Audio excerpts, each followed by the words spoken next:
Open international de softball indoor organisé ce week-end par le Duc de Dijon. 10 équipes exclusivement féminines y ont participé. Le softball, c'est à quelques règles près du baseball. Le lancer, la balle et le terrain sont différents, mais il est tout aussi tactique, sinon plus. En voici un aperçu avec ce reportage de Théo Souman et Christophe Gaillard.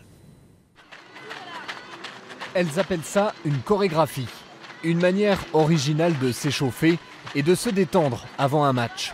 Mais attention, les filles de Thiais, club de région parisienne, comptent parmi les meilleures françaises en softball. Elles savent donc se préparer. C'est un sport où en fait vous faites que des efforts intenses. Donc ça, vous pouvez ne rien faire pendant 5 minutes et d'un seul coup vous allez sprinter, vous allez lancer une balle fort. Donc ça demande quelques particularités physiques et d'être bien échauffé pour ne pas se blesser. Il y a un esprit d'équipe sans faille. C'est ça, comme tous les sports collectifs. Car le softball se joue à 9 contre 9. Le but du jeu est de renvoyer la balle avec la batte et de faire avancer les coureurs autour de 4 bases pour marquer le plus de points possible. 98% des règles sont les mêmes que celles du baseball, sauf qu'ici le terrain est plus petit, la balle plus grosse et le lancer se fait par dessous et non par-dessus l'épaule.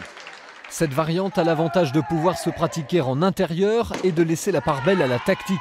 À Dijon, 8 équipes féminines se sont affrontées ce week-end pour un tournoi inédit.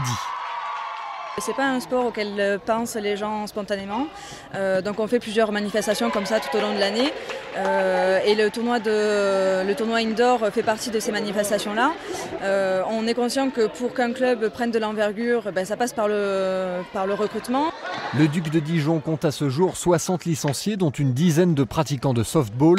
Le club cherche donc de nouvelles recrues dès 4 ans pour continuer à développer la discipline. En finale du tournoi dimanche, Thiais, vice-champion de France, a battu Mézieux 7-0. Les filles de Dijon, elles, encore peu expérimentées à ce niveau, se sont tout de même classées 5e. Et à la 3e place de ce tournoi, on trouve une équipe du Sud, les Meds, une équipe marseillaise. La neige est de retour ce soir, mais seulement dans ça manque pas d'air.